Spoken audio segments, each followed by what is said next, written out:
Olá, boas-vindas a todo o público da TV 247. Boa tarde ao nosso querido professor Alisson Mascaro. Boa tarde à nossa comunidade, a Isabel Perides. Que alegria a aula com Mascaro. Bem-vindo, Alisson. Tudo bem com você? Querido Leonardo, que alegria vê-lo, que alegria ver a todas e todos a TV 247. Uma satisfação, mais uma vez, estarmos aqui juntos. É isso aí. Vamos dar os likes, vamos compartilhar e vamos para mais um Brasil Agora. E o pessoal que está com saudades da Daiane Santos, só esclarecendo que ela volta amanhã. Ela foi para a China, passou 2 semanas, foi ao Tibete, né? Vai ter muita história para contar, vai estar com a gente amanhã no Bom Dia 247 também. E talvez, Alisson, aqui durante a nossa conversa, a gente tenha aqui a presença da Márcia Carmo, que está em Lima, no Peru, né? Está em Lima, no Peru, está lá cobrindo a posse da Keiko Fujimori, né? Roberta Graff dizendo aqui, salve querida comunidade, diretamente do Acre, nunca perde as suas lives aqui não, Alisson. Um abraço, Alisson, Roberta Graff, querida. Queria dizer o seguinte, hoje de manhã eu fui diagnosticado por uma telespectadora nossa com burnout político, né? Eu estava falando sobre o meu cansaço com a dita democracia burguesa, liberal, porque a gente tem que comentar essas coisas, né? Michele, Romeu Zema, Flávio Bolsonaro, né? Obviamente, e dá um certo cansaço. Então a gente já falou várias vezes sobre os limites do sistema político, né? Do sistema político liberal, essa democracia liberal que a gente tem. E eu queria até te ouvir um pouco sobre isso, sobre esse burnout político, o que ele expressa, porque algumas pessoas também estão relatando muito cansaço, sabe? Com essa sensação de que a cada 4 anos a gente tem que salvar o país do penhasco, né? Quer dizer, então, diga lá, Alisson. Eu penso, querido Leonardo, que o burnout político esteja em todas as pessoas de todas as sociedades. Nós vivemos no mundo. A maior parte das sociedades vive um quadro no qual a política é um cansaço sem fim. Por causa disso, inclusive, a maior parte das pessoas vai à extrema-direita e setores mais conscientes, mais de luta, são obrigados a duplicar, triplicar a sua energia.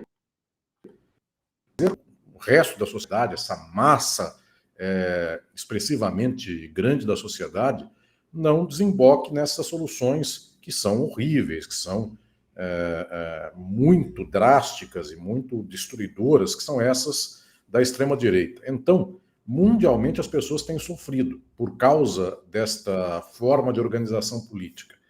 Eu não colocaria os termos desse problema numa chave de fácil solução, que nunca é fácil, de que a democracia custa para todos nós e para todas as pessoas da sociedade.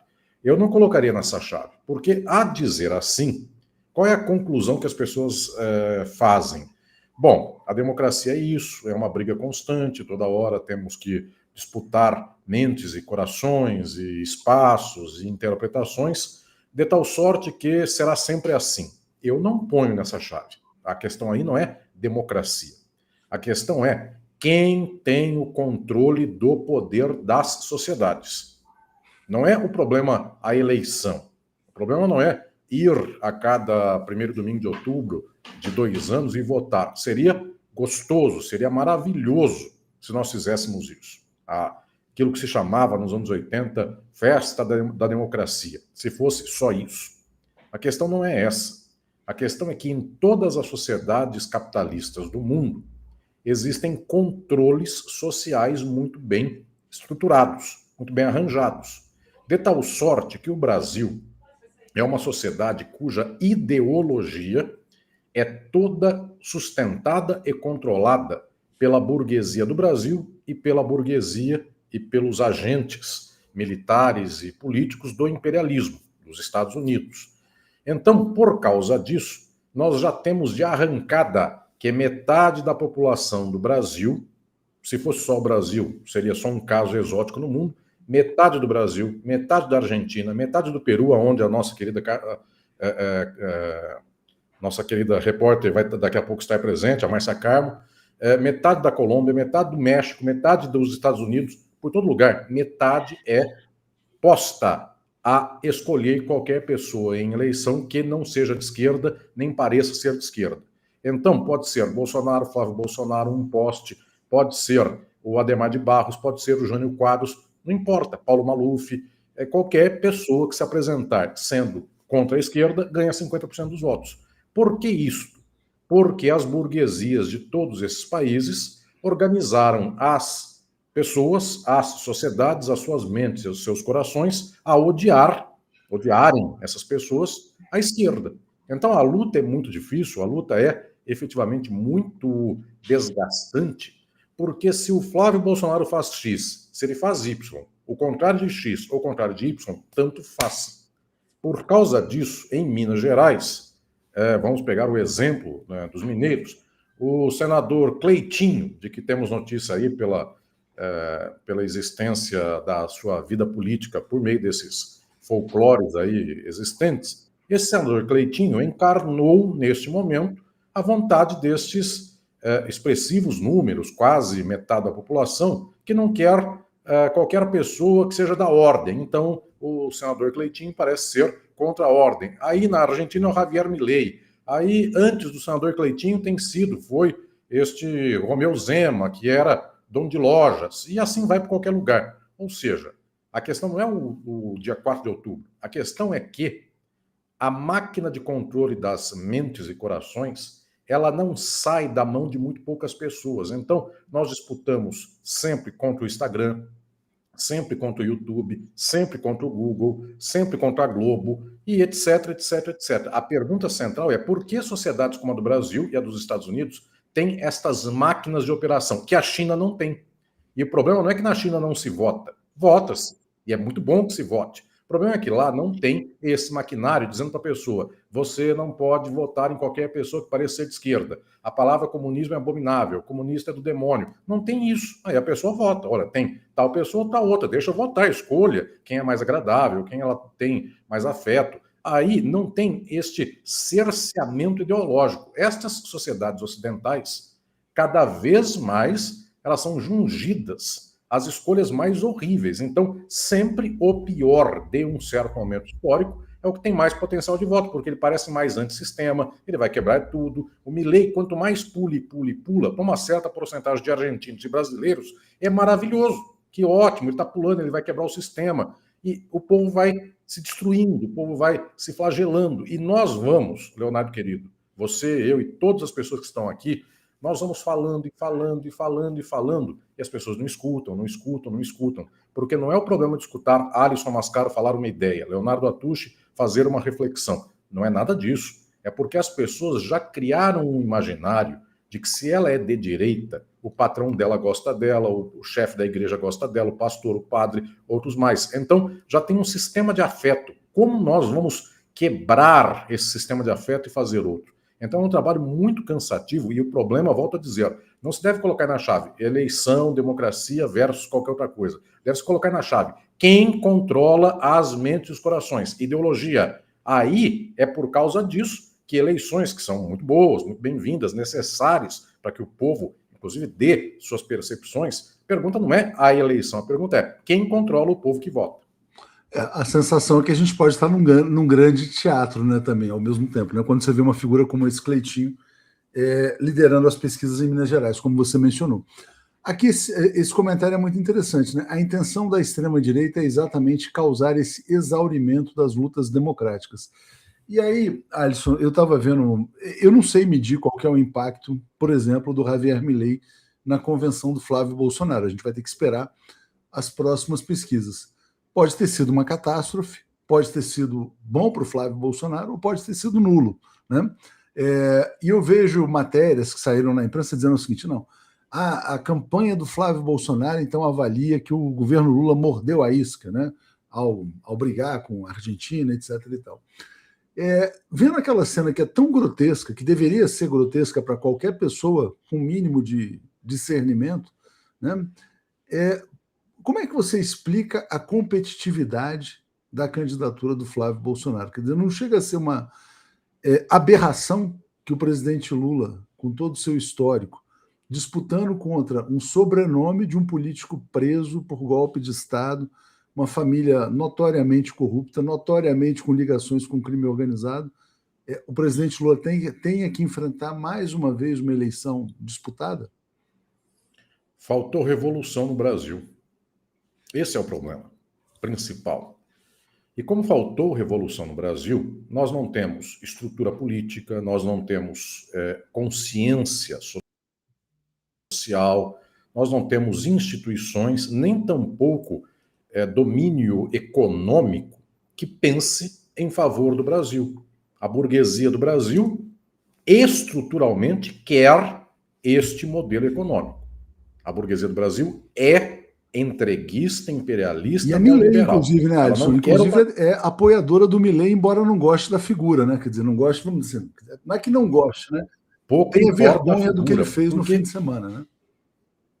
No final das contas, a burguesia do Brasil, da Argentina, dos Estados Unidos, de qualquer lugar, ela já entendeu que as decisões fundamentais da política e da economia não passam pela figura que está fazendo brincadeira no palco da presidência da República. O Banco Central dos Estados Unidos tem o mesmo protocolo de sobriedade do Banco Central da Argentina e do Banco Central do Brasil. E lá tem o Trump, nos Estados Unidos. Na Argentina tem o Milei. No Brasil tem o Lula. Juntar Trump e Milei para qualquer comparação com Lula seria, enfim, o absurdo da humanidade. Tem um presidente honrado que veio da classe trabalhadora, veio de lutas, fez greves, e tem lá uma revista estadunidense e uma revista argentina. São dois modelos totalmente diferentes de ser político. No entanto, os três bancos centrais operam em favor do capital. Então, o capital pode colocar a perna para o alto, porque se o presidente faz palhaçada, e palhaçada, mais uma vez, lembrando que hoje cedo, inclusive, foi lembrado, foi recordado, que não deveríamos usar esse adjetivo, ou esta adjetivação, para, enfim, o que fez o Milei, porque é uma vergonha aos palhaços que são magníficos. Esse tipo de espetáculo histriônico que faz o Milei, tanto faz. Se fosse a pessoa mais circunspecta do mundo, e houve na Argentina presidentes circunspectos, houve vários, inclusive Raul Alfonsín era um homem dado a uma seriedade no trato magnífica, enfim, tantos outros mais. Alberto Fernandes era uma pessoa muito sólida em termos de comportamento, de etiqueta e do cargo. Pois bem, tanto faz. O capital controla todos os setores necessários. É por causa disso que pode ser Flávio Bolsonaro, pode ser um hipopótamo, pode ser um poste, não faz problema. Enfim, pode ser inteligência artificial, pode ser holograma, enfim, tanto faz. O final das contas é que o controle já está dado. É por isso que é muito preocupante também, querido Leonardo, antes de nós até passarmos para questões mais estruturais da nossa entrevista de hoje, o governo dos Estados Unidos, será que não tem burguesia estadunidense que fica escandalizada com o Trump? Eu vou separar aqui, inclusive aproveitando a ocasião, duas coisas. A burguesia estadunidense é muito provável que ela tenha que se defrontar com o horizonte das ações do Trump. Aí é uma questão para daqui a pouco na nossa entrevista. O que ele faz com o Irã, o que ele faz com o petróleo, o que ele faz com a política de industrialização dos Estados Unidos. É isso. Agora, que o Trump declare, enfim, coisas espantosas, que ele fale as maiores asneiras possíveis da humanidade, isso a burguesia não liga, porque isso não tem relação nenhuma com a máquina de administração do Deep State dos Estados Unidos. Então, o problema, no final das contas, não é o personagem histriônico. Por isso que a pergunta sua, querido Leonardo, será que a burguesia não se envergonha de Flávio Bolsonaro? A burguesia já aprendeu que o nome que está na presidência da República, do governo do Estado, da prefeitura, de qualquer lugar do Brasil, é X. Tanto faz. O que importa é a máquina. Vamos embarcar aqui um pouquinho a Márcia Carmo, que ela está direta. Ah, não, estava aqui agora, caiu. Não sei se caiu a conexão. Então a gente segue aqui na nossa conversa. Eu ia embarcá-la aqui. Ela está na rua, na verdade, e está ocorrendo nesse momento a posse da Keiko Fujimori. E aí você falava desses nomes, Alisson, você falava do... Aliás, ela mandou uma entrevista muito interessante de um economista peruano que fala o seguinte, quer dizer, que paradoxalmente a economia peruana vai muito bem. Os preços das exportações estão lá em cima, né? O país está recolhendo muitas divisas. O grande desafio agora é colocar estabilidade, dar estabilidade política ao país. A Márcia voltou e a gente vai tê-la ao vivo aqui. Márcia, bem-vinda aqui ao Brasil Agora. Boa tarde para você. Estamos eu, você e o professor Alisson Mascaro. Tudo bem aí em Lima? Boa tarde, professor. Boa tarde a Tuti. Boa tarde, comunidade. Tudo indo muito bem. Deixa eu mostrar um pouquinho aqui onde eu estou. Eu estou aqui num lugar chamado Praça de Armas, que é o centro histórico de Lima. Hoje é a posse da Keiko Fujimori, né? E eu estou aqui como enviada especial do Brasil 247. A gente vê pouca gente aqui. Ali é o Palácio Presidencial, porque a Keiko está vindo para cá daqui a alguns minutos. Ela está no Congresso Nacional, que fica a mais ou menos 5, 6 quadras daqui. O policiamento super reforçado. Do Brasil veio o chanceler Mauro Vieira e estão vários presidentes latino-americanos aqui, além do rei da Espanha. Hoje, dia 28 de julho, é uma data muito importante aqui no Peru, porque é o dia da independência peruana da colonização espanhola. Então, é uma posse de Keiko que foi eleita com uma margem muito apertada de votos e com uma série de desafios pela frente, Atushi. E não tem povo nessa posse? Não tem povo?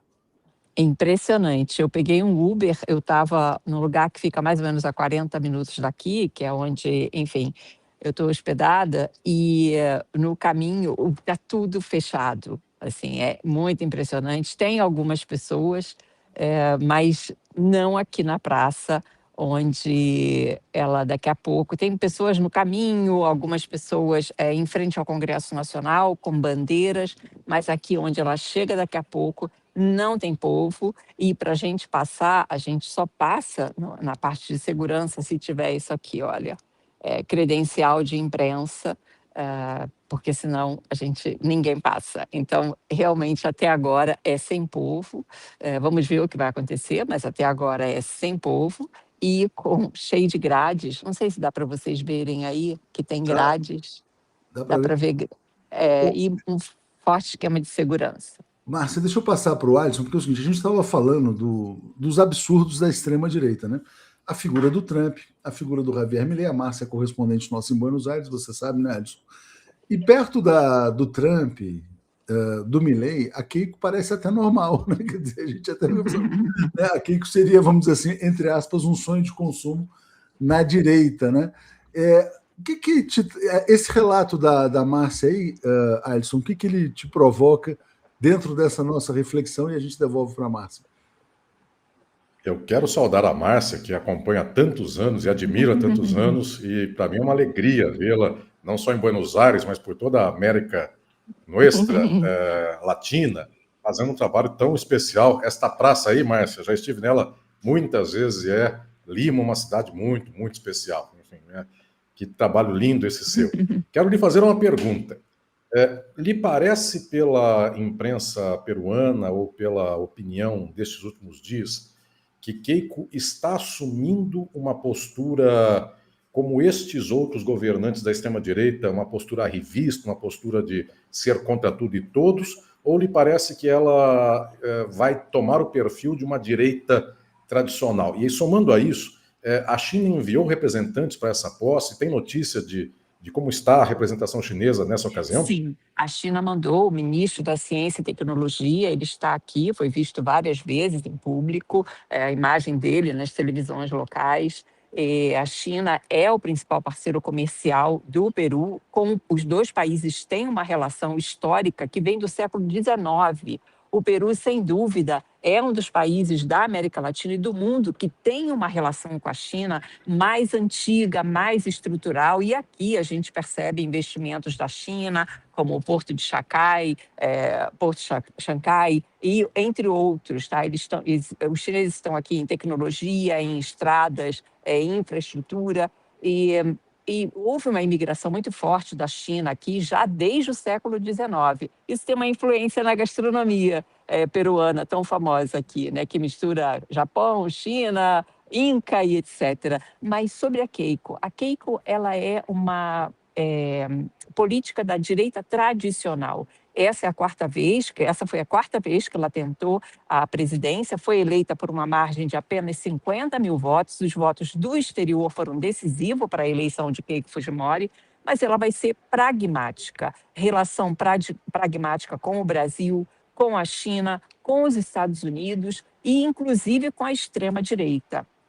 Ela é uma política que sabe que o primeiro desafio dela é a integração interna, porque o centro e o sul do Peru votou praticamente totalmente contra ela. Então, o primeiro desafio dela é a integração interna e ter um discurso e obras para esse setor que é o mais pobre do Peru. O sul faz fronteira com a Bolívia, onde estão os aimaras, então ela tem um desafio muito grande. Andando aqui pelas ruas de Lima, a gente percebe uma riqueza impressionante. Cada vez que eu venho aqui, gente, mais edifícios, mais restaurantes, mais turismo, ruas extremamente limpas, uma cidade que funciona super bem, com edifícios antissísmicos, né, porque o Peru é um país sísmico, porém, se a gente viaja mais para o interior do país, aí você percebe a desigualdade e a pobreza. E aqui quase 70% da população, esse setor imenso da população trabalha como na informalidade. Então, ela vai eu acho que ela não vai ter muita alternativa. O pragmatismo, comecei com fontes do governo peruano, fontes do governo brasileiro, e essa é a expectativa até agora. Eu vou colocar na tela aqui, Alisson e Márcia, essa matéria que a Márcia publicou, em que ela diz assim, o presidente Lula é o único líder capaz de unir o continente. É surpreendente, né? Quer dizer, quando a gente olha, por exemplo, os movimentos do Javier Milei, que você conhece tão bem, Márcia. A Keiko vai surpreender na política. Você já falou um pouquinho, né? Que ela vai ter uma relação pragmática com o Brasil, mas mais do que isso, ela vai defender a integração, enfim, a integração regional, bandeiras que são muito caras aqui ao governo brasileiro? Olha, do lado brasileiro, esperam, por exemplo, que ela tire da gaveta um acordo que o Brasil e o Peru assinaram há 10 anos, o Brasil já aprovou no Congresso Nacional, é um acordo para ampliar investimentos brasileiros aqui na área de investimentos diretos, de governança, meio ambiente, etc. Então, do lado brasileiro, enorme expectativa de que Keiko tire esse acordo bilateral da gaveta que o Brasil já tirou.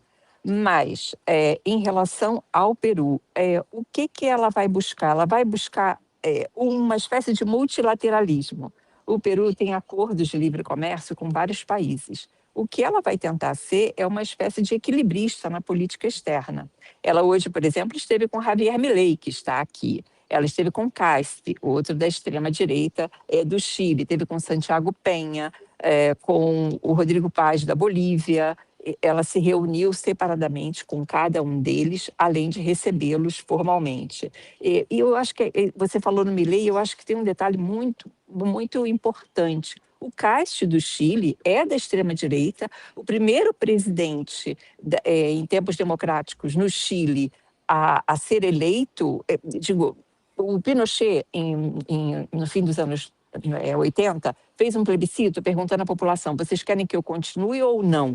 Imagina, o ditador, que todo mundo já estava horrorizado com aquilo tudo, o não venceu. E o único presidente, em tempos democráticos, no Chile, que disse sim pela continuidade de Pinochet foi o Caspi. Então, ele é da extrema-direita, ele está levando a Igreja Católica para dentro do Executivo, com missas, 4 missas semanais na Capela do Palácio La Moneda, mas apesar de todo esse perfil, ele reconhece a importância do Brasil, ele dialoga com o presidente Lula, ele viu o presidente Lula e ficou visivelmente admirado com o pragmatismo do presidente Lula. O presidente Lula também, nas 2 vezes que se encontraram, oi, tudo bem? Se abraçaram, ele ficou, você vê a imagem, ele está surpreso com o carinho do presidente Lula com ele, deixando a questão extrema-direita de lado, mas o Milei é diferente. O Milei, a partir das declarações, das agressões, sábado, em São Paulo, na convenção do PL, o Milei mostrou que ele não está nessa turma. Então, é como se fosse assim, tem direita conservadora, que é a Keiko,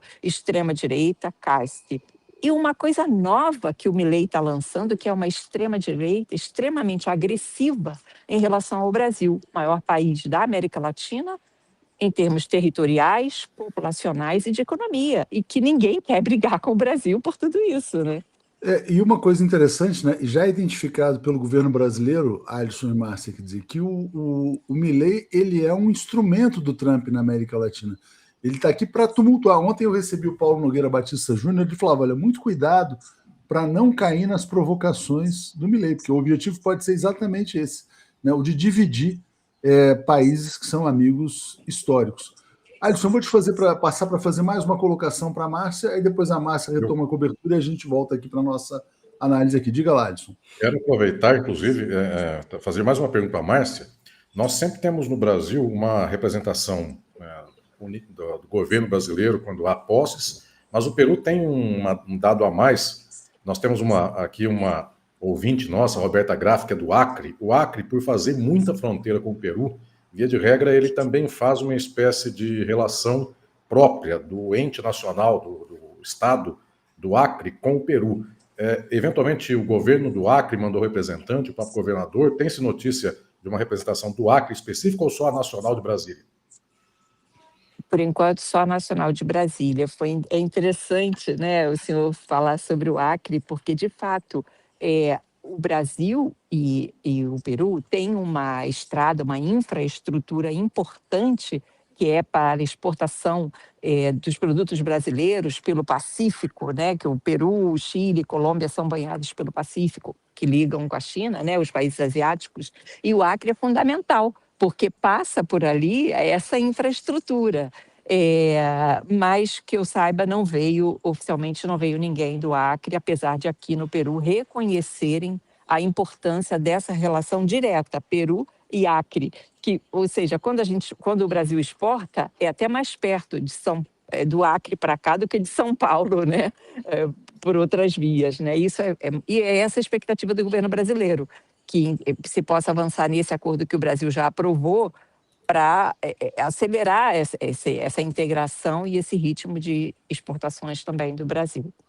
Márcia, que horas que vai ser a posse, objetivamente? Então, nesse momento, a Keiko está no Congresso Nacional, é onde ela recebe a faixa presidencial. Está sendo... aqui são 2 horas a menos, né? Então, daqui a uns 5, 10 minutos, ela já deve receber a faixa presidencial e depois vem para cá, para o Palácio Presidencial. Uma curiosidade, hoje é aniversário da independência aqui, né, peruana, e aniversário de Alberto Fujimori, muito criticado aqui. O antifujimorismo é muito forte. Alberto Fujimori, que foi presidente e é o pai de Keiko Fujimori, e ela, todos os anos nessa data, ela vai ao cemitério levar flores para o pai.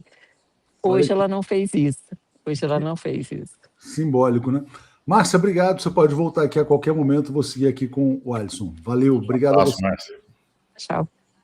Obrigado. Muito interessante, Alisson, porque casa mais ou menos com o que a gente está discutindo, né? Quer dizer, esse pânico provocado pela extrema-direita, né? Vamos dizer assim, o burnout político, mas uma certa normalidade no Peru, vamos dizer assim, né? Tem até um comentário aqui do César que eu vou trazer, está dizendo, Keiko não tem nada a ver com pragmatismo, ela vem diretamente de uma ditadura do pai que assassinou gente opositora e roubou muito dinheiro. Provavelmente tudo isso que ele está dizendo aqui é verdade, né? E a Cláudia diz, é sempre muito bom ouvir a Márcia nos atualizando sobre nossos vizinhos, com certeza, a gente vai investir cada vez mais nisso. E aí eu vou trazer a pergunta que a Cláudia fez para você antes aqui, ó. Não falta também um pouco de utopia ou um desejo de uma sociedade melhor? É muito chocante como a sociedade, em grande parte, está adaptada ao que é de pior e mais danoso, né? O burnout político vem disso, saber que tem pessoas aqui ao lado, né? De repente, meus vizinhos ou pessoas com quem eu frequento que, de repente, votariam num Romeu Zema, sabe, numa figura desse tipo. Isso chega a ser angustiante. E aí eu devolvo para você, Alisson. Eu quero saudar a Cláudia Barrella, agradecer a reflexão e dizer, Leonardo querido e todas e todos, que faz muito tempo que nós desperdiçamos o sonho, o pensar, projetando, enfim, levando induções do que poderia ser a sociedade. Eu sempre penso que um dos deveres de uma luta para transformar o tempo histórico é o de apontar possíveis cenários. E nós não estamos, eventualmente, conseguindo ter energia, reflexão, criatividade ou, às vezes, espaço, voz, para poder sonhar, porque é tanta desgraça cotidiana que nós somos soterrados por idiosincrasias. Sábado aconteceu este lançamento desta candidatura, deste filho do Bolsonaro. Milei fez o que fez. Nós estamos desde sábado até aqui tendo que reagir à desgraça que eles fizeram no sábado. Já são vários dias e nós temos que deglutir tudo isso que acontece. Toma um exemplo aqui da querida Márcia Carmo e do evento de hoje do Peru. O Peru é um país vizinho do Brasil, mas é um país muito distante da nossa cultura, muito distante do nosso cotidiano. Ele é mais próximo do Acre, como eu falei, a própria Márcia Carmo também disse agora há pouco. Mas nós temos uma história de sonhos, de utopias, para lembrar aqui a Cláudia Barrella, e vai aqui também um abraço especial a Isabel Perides, um abraço muito querido. Nós temos uma história de utopia, de que o Brasil pudesse, em algum momento, ter um escoadouro para o oeste, para o Oceano Pacífico. O porto que está sendo feito, que está se consolidando lá no litoral do Peru, exatamente tem esse horizonte. Nós temos uma cultura de 2, 3, 4 séculos de sonhos com a chegada do lado de lá. Se nós resgatássemos isso no nosso povo, nós dávamos sonhos a partir de experiências concretas da nossa história. Então, como seria integrar o Acre muito proximamente aos centros mais com maior população do nosso país? Como seria integrar Rondônia? Como seria integrar bem essas duas unidades da federação, mais o Amazonas do Sudoeste, conosco? Esses sonhos passam pelo Peru. Que podemos fazer com a cultura peruana aqui no Brasil? Quanta coisa que nós poderíamos projetar, que nós já tivemos muitas vezes, enfim, esses projetos de integração latino-americana, de integração da América do Sul, que nós estamos desperdiçando. Quantas vezes os brasileiros olharam para o mapa, brasileiras e brasileiros, e disseram assim: como seria bonito ter uma ferrovia que ligasse o ponto A ao ponto B? Nós não temos mais esses sonhos. Nós olhamos para o nosso mapa ferroviário, ao que há de linhas férreas. Mas nós não temos mais a ideia de falar o seguinte: aqui, entre o ponto X e o ponto Y, não tem ligação ferroviária. Por que não fazemos uma? Por que não fazemos uma linha entre o ponto A e B? Nós deixamos isso de lado e nós deveríamos voltar a ter esse ponto. A China faz 15 anos, o Leonardo querido, ano passado esteve algumas vezes na China, várias vezes esse ano também. A China, 20 anos atrás, não tinha nenhuma linha férrea que ligasse de modo veloz, com muita condição expressa, os seus pontos mais distantes do território. Hoje tem muita ligação. Por que nós não sonhamos isso com o Brasil? Nós já tivemos, inclusive, uma ferrovia que saía de Bauru e ia até Corumbá, e depois entrava na Bolívia.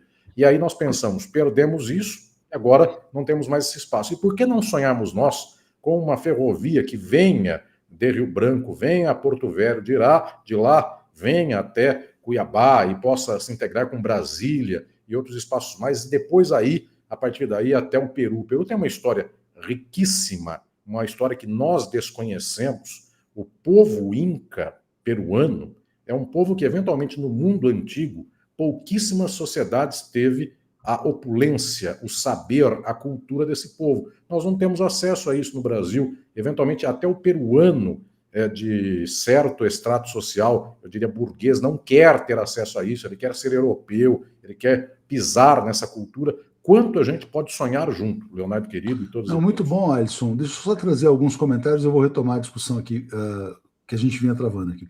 A Roberta dizendo: o governador do Acre do PP foi condenado, está inelegível, roubou quase 1 bilhão, está aqui a vice dele, todos latifundiários da pior espécie. Lembrando que o Acre teve uma grande experiência progressista de esquerda com os irmãos Viana e hoje é dominado pelos latifundiários. Né? A Isabel Perites está aqui. Roubou 1 bilhão, bilhão. Bilhão, é isso? Eu acho que é aquela família Cameli, né? Uma família que é tradicionalmente conhecida pela conexão com a corrupção. Né?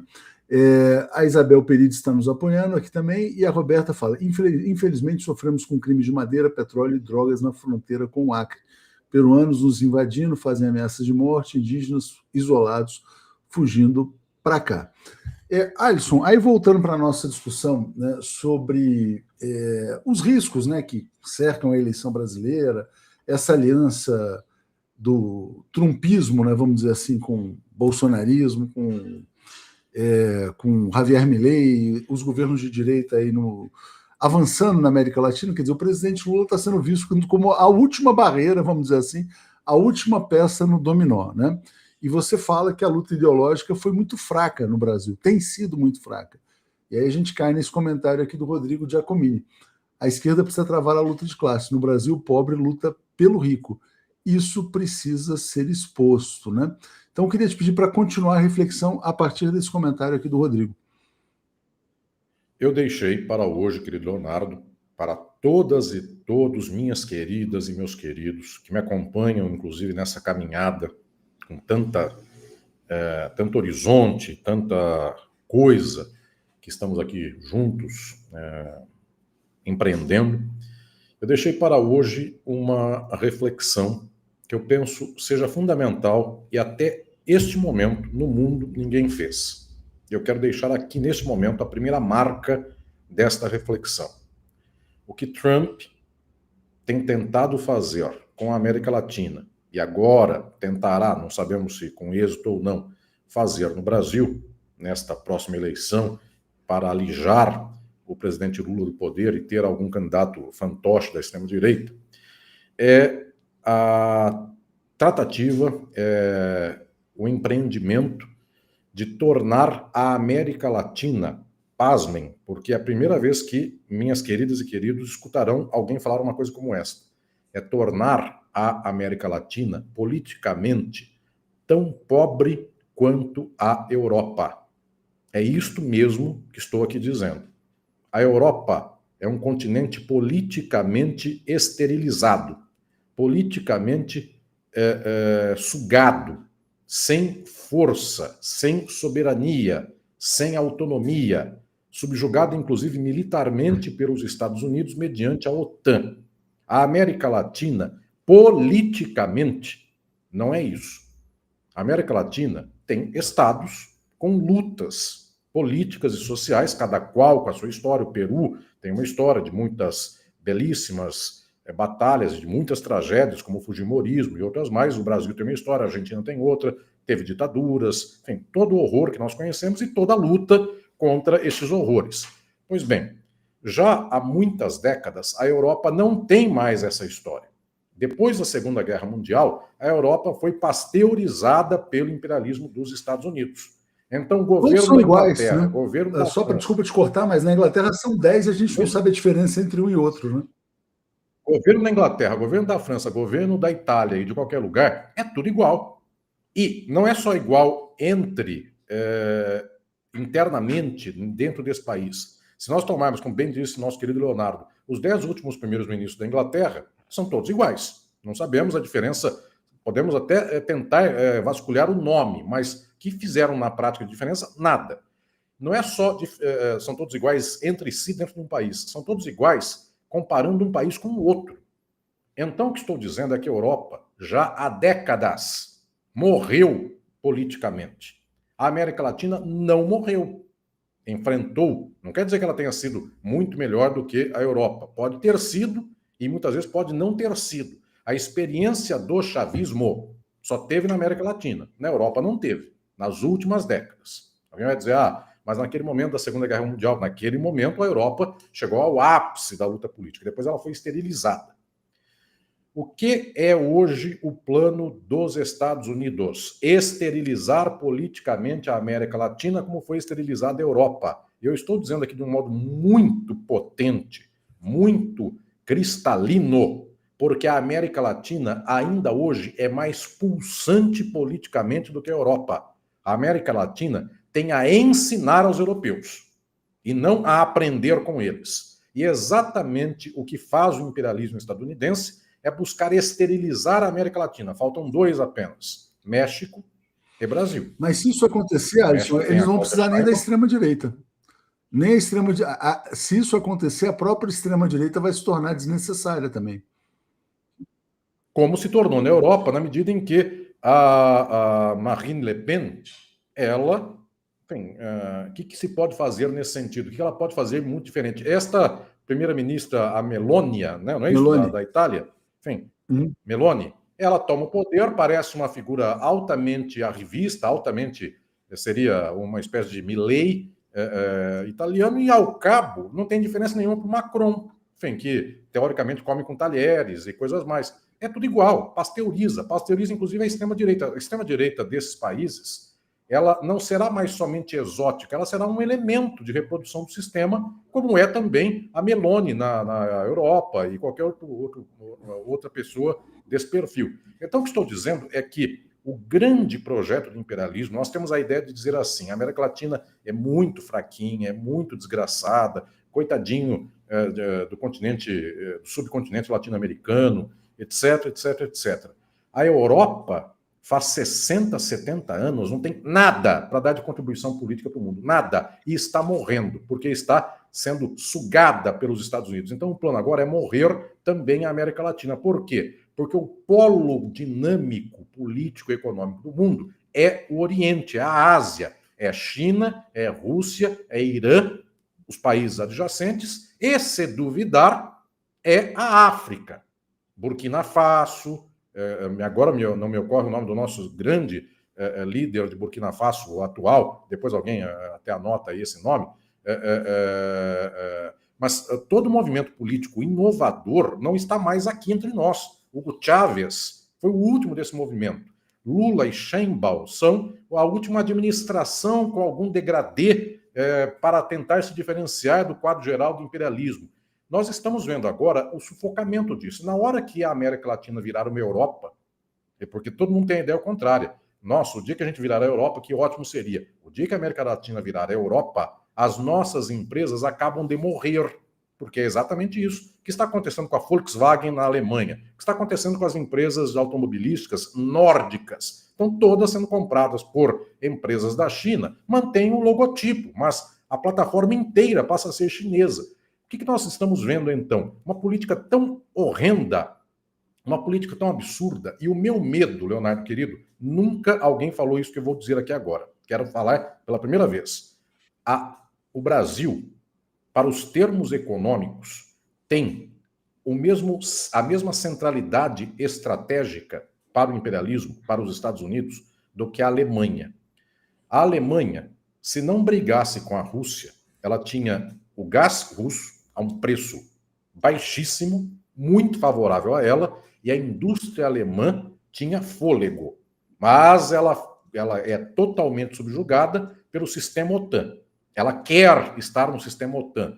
Ela quer ser áulica dos Estados Unidos. Resultado, a indústria quebrou em 3, 4 anos. O Brasil tem um potencial de dinâmica com a China magnífico.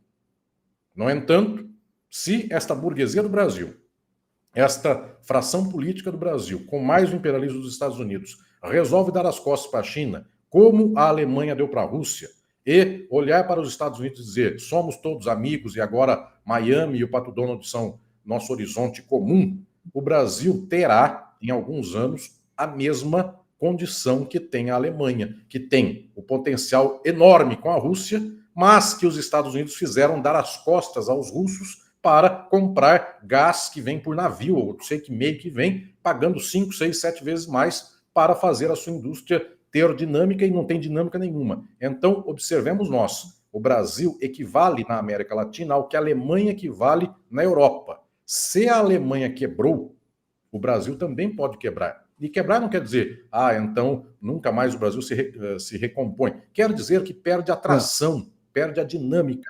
O Brasil, para os Estados Unidos, é a Alemanha da América Latina. A Alemanha é o Brasil da América Latina. Com uma diferença. A Alemanha já caiu. A Alemanha já perdeu o gasoduto.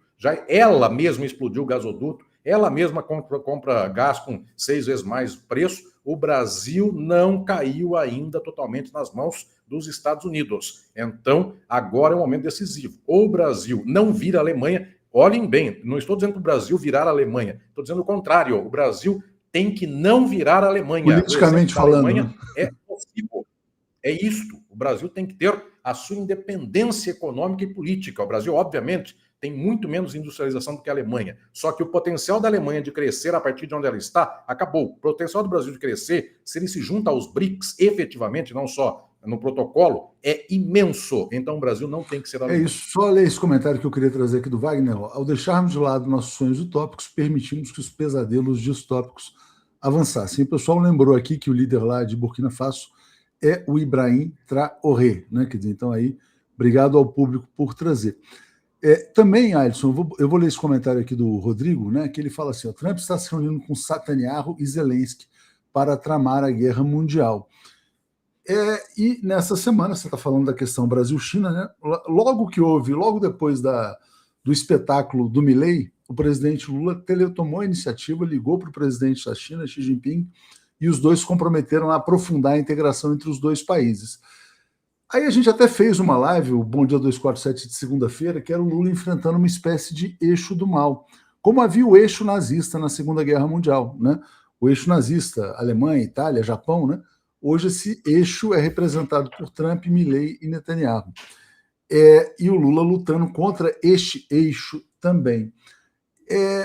Você vê como é que você avalia a importância desse telefonema, Lula-Xi Jinping, o peso do fator China na eleição brasileira, e parece que essa divisão do mundo que está se desenhando, né? Quer dizer, entre o eixo do mal de um lado e o outro eixo da multipolaridade, ou do sul global, enfim.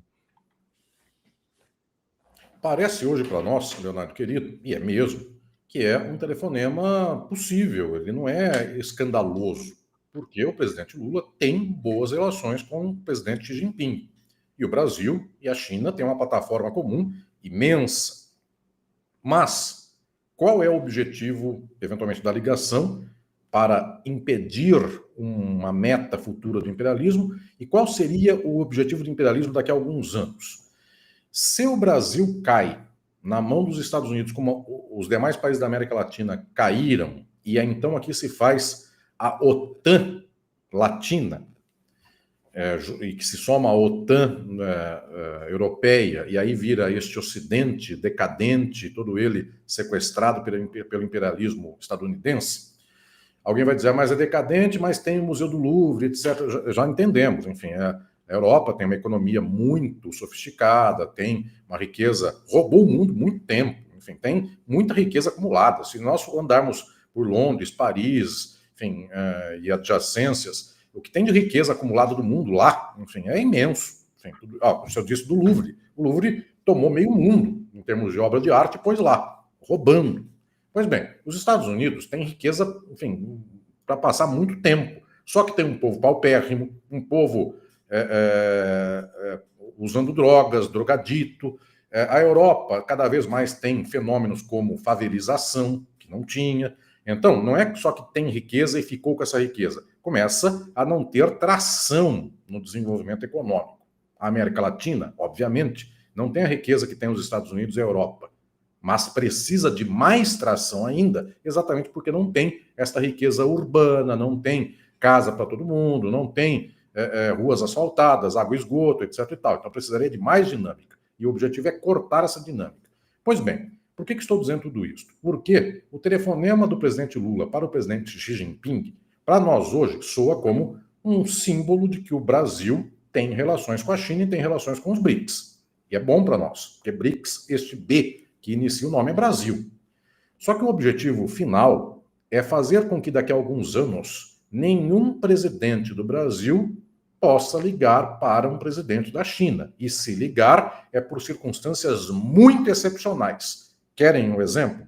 Vamos lá. O exemplo negativo nosso é a Europa. É isso que eu estou dizendo hoje aqui e quero, com esta ideia, dar um horizonte para nós, brasileiras e brasileiros. O horizonte político indesejável para nós é o europeu.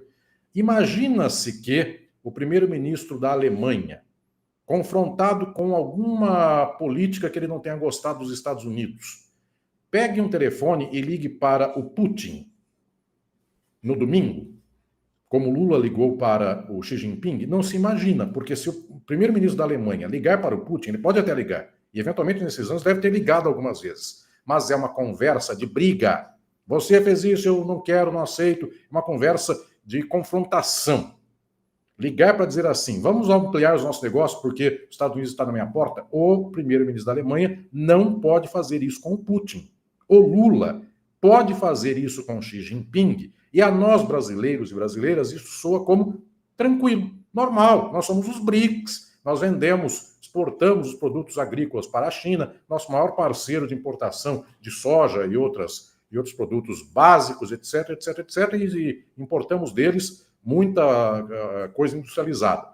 Pois bem, o que estou dizendo é que para nós ainda hoje soa normal e deveria ser normalíssimo e devemos lutar para que seja mais normal ainda, e não só normal, para que o Brasil e os BRICS efetivamente se fundam em um grande processo de dinâmica. Qual é o objetivo dos Estados Unidos do imperialismo? É que daqui 5 anos, ser um Trumpzinho da vida, taca uma bombinha econômica em cima do Brasil, como aumento de taxa de importação, qualquer coisa dessa, e o presidente do Brasil se vê acuado, não soe natural que ele ligue para o Xi Jinping e diga: vamos ampliar os nossos negócios, porque soaria como a mesma coisa do presidente, o primeiro-ministro da Alemanha, ligar para o Putin. Só pode ligar para falar: eu vou tacar bomba em você, mas não para dizer: vamos ampliar nossos negócios. Hoje, 10 anos atrás, Angela Merkel ligava naturalmente para o Putin, sendo que Angela Merkel falava russo. E o Putin fala alemão, ela vem da Alemanha Oriental, e o Putin fala alemão.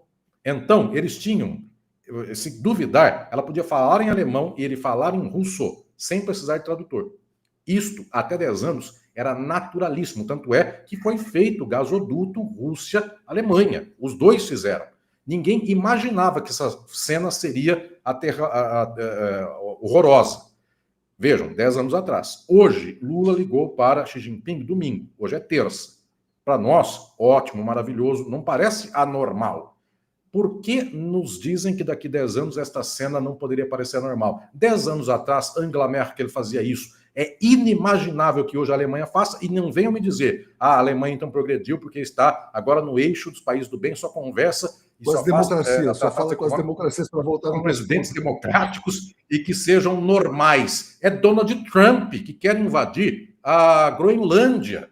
Enfim, então, por que daqui 10 anos a ideia não é exatamente esta? Que se um presidente do Brasil fizer o que o Lula fez hoje com Xi Jinping, ele, brasileiro, com um homólogo chinês, caia o mundo se isso tenha sido feito. Então, hoje, ainda estamos nesta condição e devemos lutar para que ela se amplie, mas os Estados Unidos lutam para que isso acabe e seja uma A gente pode voltar, por exemplo, aos tempos ali que o João Goulart foi à China e, por ter ido à China, foi derrubado, né? Começou a ser derrubado, em 1961. A Luciana Barros fala: cada entrevista do professor Mascaro é uma aula de graça, eu que não sou besta, aproveito. O Alisson, tudo isso que você falou me fez lembrar de um fato muito importante, né? Quer dizer, quais eram os dois líderes, ou as duas, porque eram 2 mulheres, na verdade, as 2 líderes espionadas pelo imperialismo na época da NSA, denunciada pelo Snowden?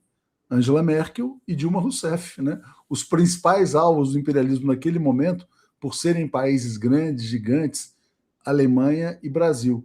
Então, o objetivo do imperialismo na Europa era, e foi alcançado, a contenção da Alemanha. O objetivo do imperialismo aqui nas Américas, substancialmente, pode ser a contenção do Brasil, pelo que você está dizendo, né? E se você me permite, querido Leonardo, eu quero ainda avançar nesse contexto, porque nós não temos, até agora, a percepção de que esta estrutura é ainda maior do que nós vislumbramos. O Leonardo, querido, lembrou da nossa presidenta Dilma Rousseff e da primeira-ministra alemã Angela Merkel. Pois bem, ambas foram espionadas pelos Estados Unidos. E os Estados Unidos têm um maquinário de espionagem, de perseguição, de destruição faz muito tempo. Isso todos aqui sabem muito bem. E, basicamente, é quase um galardão para uma pessoa ser perseguida nesses tempos do capitalismo pelos Estados Unidos. Digo eu aqui que tem uma história, inclusive, de órgãos do imperialismo estadunidense que fizeram questão, eventualmente, de engendrar o imediato de perseguições. Pois bem, o que estou dizendo, então, é que nós também não percebemos um dado que cada vez mais ficará patente. Eu, que falo enquanto também pensador da área do direito, por décadas a fio, desde 1945 até hoje, os brasileiros do direito, eles quiseram imitar a cultura jurídica dos Estados Unidos. Com qual argumento? Nos Estados Unidos, as universidades defendem os direitos humanos. Lá, a Suprema Corte deu direitos às mulheres, aos negros, aos grupos minorizados, etc, etc, etc. Então, lá, nunca um direito voltou para trás. Faz uns 10 anos, o Trump tomou o poder, a primeira coisa que fez foi acabar com todas as cotas e determinar que a Suprema Corte acabasse com estas cotas. E assim foi, sucessivamente. E nós, no campo jurídico, intelectual, acadêmico, não é só do direito de qualquer área do Brasil, continuamos imitando os Estados Unidos. Os Estados Unidos são Trump. Só que se não imita os Estados Unidos, imita a Europa. E a Europa é isto. A Europa é esse primeiro-ministro da Alemanha, que eu não lembro nem aqui de cabeça qual é o nome. Se alguém me disser, eu vou lembrar. Só que ele não é a Angela Merkel, que eu sei o nome de cabeça. É Merz. É o alemão do Merz. Qualquer coisa assim. Merz, para não dizer outra coisa. Pois bem, então, é qualquer um aí. Enfim, tanto faz ele, ou enfim, se fosse chucrute, dá na mesma. Pois bem, então o que estou dizendo é que se nós ainda temos uma cultura do Brasil áulica, imitadora de Estados Unidos e Europa, nós estamos indo para o buraco, porque nós não temos dinamismo econômico, nós não aprendemos a pensar novidades. O Irã anda fazendo drone com um pedacinho de ferro, de lata. Ele faz o que dá, ele faz a partir do que tem, faz coisas desse nível. A China está numa indústria de tecnologia de última ponta. E nós estamos tentando fazer uma certa produção industrial, como a Europa faz e os Estados Unidos fazem. E essa produção de Europa e Estados Unidos está atrasada. Alguém vai dizer, mas ela ainda... os Estados Unidos ainda fazem um chip que a China não consegue fazer. Mentira, parece que já nas últimas semanas a China já está igualando o melhor chip dos Estados Unidos, e se ela fez esse esforço, os Estados Unidos continua parado, imagine o que será daqui 5, 6 anos. Ou seja, a nossa tecnologia está parada, a nossa cultura continua defendendo a Europa, e a Europa é o túmulo da distribuição de renda, do crescimento econômico. Não tem nenhum progresso, não tem um país europeu que nos últimos 10 anos tenha dado uma contribuição para a inserção social melhor. Só é gente vindo do mar, atravessando o Magrebe para a Europa e morrendo na praia, e o europeu não salva o barco, enfim, não recebe imigrante bem. É toda uma cultura horrível. E os Estados Unidos são a desgraça que é esta polícia, essa milícia do Trump que sai matando por aí, e as pessoas consideram isso normal. Como é que juridicamente se considera isso normal? E agora a pessoa tem, inclusive, a possibilidade, o policial desse ICE, de desligar a câmera, porque ele é um polícia especial. Isso é altamente atentatório a qualquer mínima constituição de direitos humanos, organização de direitos humanos. Ou seja, o Ocidente está num processo de estagnação / decadência imenso. E onde está a cultura do Brasil? Ainda nesse Ocidente. Onde estão as artes do Brasil? Ainda sonha com Hollywood, ainda faz filme. Não é para o brasileiro ver. Olhem a cultura do brasileiro. Ainda faz filme para ganhar Oscar em Hollywood. E o Oscar deveria ser a última coisa que um brasileiro deveria gostar. Porque o indiano, e o nosso querido Leonardo conhece bem a Índia, o indiano tem a tal de Bollywood. E o indiano nunca faz filme em Bollywood para ganhar Oscar. Ele faz filme em Bollywood para que o indiano veja. E aí ele tem um sucesso extraordinário. O brasileiro faz um filme, às vezes com um conteúdo magnífico, politicamente, só que o brasileiro não vê, porque não gosta, não sente ligação afetiva com o filme, etc. e tal. Mas faz exatamente com a métrica de dizer, olha, o Oscar de iluminação a gente vai ganhar porque a gente vai jogar uma luz pela lateral, ou algo assim. O brasileiro médio não entende isso, ninguém quer saber disso, e aí ganha um Oscar. Ou seja, a indústria cultural dos Estados Unidos, que é uma indústria decadente, ainda é o sonho desse artista brasileiro. E esse artista brasileiro devia dar tchau para os Estados Unidos. Nós perdemos a Vera Cruz, a Atlântida, nos anos 50, Leonardo e eu nem éramos nascidos, nós perdemos isso. Eventualmente o Brasil, o que ele teve de melhor, o que ele poderia ter, uma plataforma para o mundo. Eu sempre falei, as pessoas ficam chocadas. O que o Brasil inventou de melhor, o mundo não inventou, chamou-se chanchada. Isso histórias que a pessoa via, dava risada, ela entrava no cinema, saía 1h30 depois, ela saía mais leve, ela saía contando piada, ela abraçava os outros, ela cutucava, ia no bar, tomava uma cerveja ou tomava um café, contava as piadas da chanchada, etc e tal. Nós trocamos tudo isso por tiro, bala, bomba e modelo dos Estados Unidos. Cadê a chanchada brasileira para o chinês ver, para o indiano ver? Porque a história do indiano é dramática, a história do chinês nós não alcançamos tanto, porque a nossa cultura ainda é muito ocidental, dele tem a propriedade de ser de lá, então nós não temos muita troca. Nós deveríamos ensinar chinês e indiano a rir.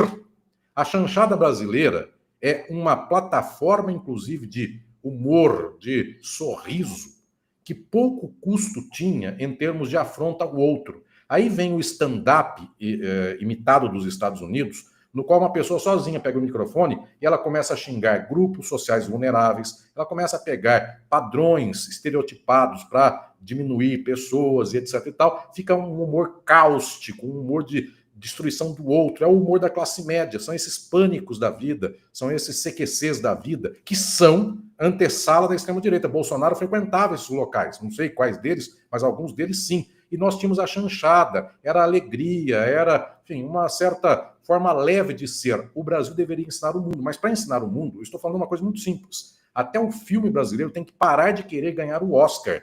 Ele não pode querer agradar a terra do Trump e do tio Sam. Ele tem que fazer um filme para dizer assim, é tão ruim em termos de métrica estadunidense de iluminação, cenografia, etc e tal, que passa a ser ótimo, porque o brasileiro vai gostar. No dia em que a gente tiver esta forma de cultura, eu vou resumir com poucas palavras, o brasileiro padrão adora o Amado Batista. E qualquer uma pessoa que tenha um certo nível cultural da classe média, quem tenha passado pela Universidade do Sudeste, etc e tal, não pode nem ouvir falar de Amado Batista. Resultado, enquanto essa gente fica atrás do Chico Buarque, o povão está no Amado Batista. Qual é a solução do Brasil? A solução do Brasil é pegar o Chico Buarque, fazê-lo ganhar um prêmio Grammy latino, ele já ganhou. O que mudou no Brasil? Nada. E o Amado Batista é um homem de direita, etc, etc, etc, como sabemos. Só que não me interessa o Amado Batista, me interessa o que alcança o povo. O que alcança o povo, se nós tivéssemos esse potencial na mão, então nós teríamos uma força magnífica de fazer do Brasil uma potência. Hoje, que eu estou dizendo, o Brasil tem que evitar ser Alemanha. A América Latina tem que lutar com muita força para não virar Otanistão do Sul. Esta luta nossa para não ser Alemanha, para não ser Europa, é uma luta para sermos ainda muito melhores do que essa gente. Nós somos capazes, apenas nós temos que, enfim, ter este horizonte de dizer, não queremos mais imperialismo, nós queremos uma sociedade que sonha que a chanchada chegará no mundo inteiro. É isso, Alisson. Eu quero agradecer aqui ao Adalberto, que mandou aqui um apoio. Até uma Guelpa, sempre um privilégio ouvir o professor Alisson Mascaro. A Isabel Perides dizendo, a aula foi maravilhosa, que saudade de aprender com você. Alisson, muito obrigado aí mais uma vez. A gente teve essa pequena interrupção com a entrada da Márcia Carmo, mas acho que ela foi muito produtiva também. Muito bom. E a gente se vê em breve. Grande abraço. Obrigado, Leonardo querido, e um abraço a todas e todos. Um abraço forte. Então, já trago aqui agora o Aquiles Lins, diretamente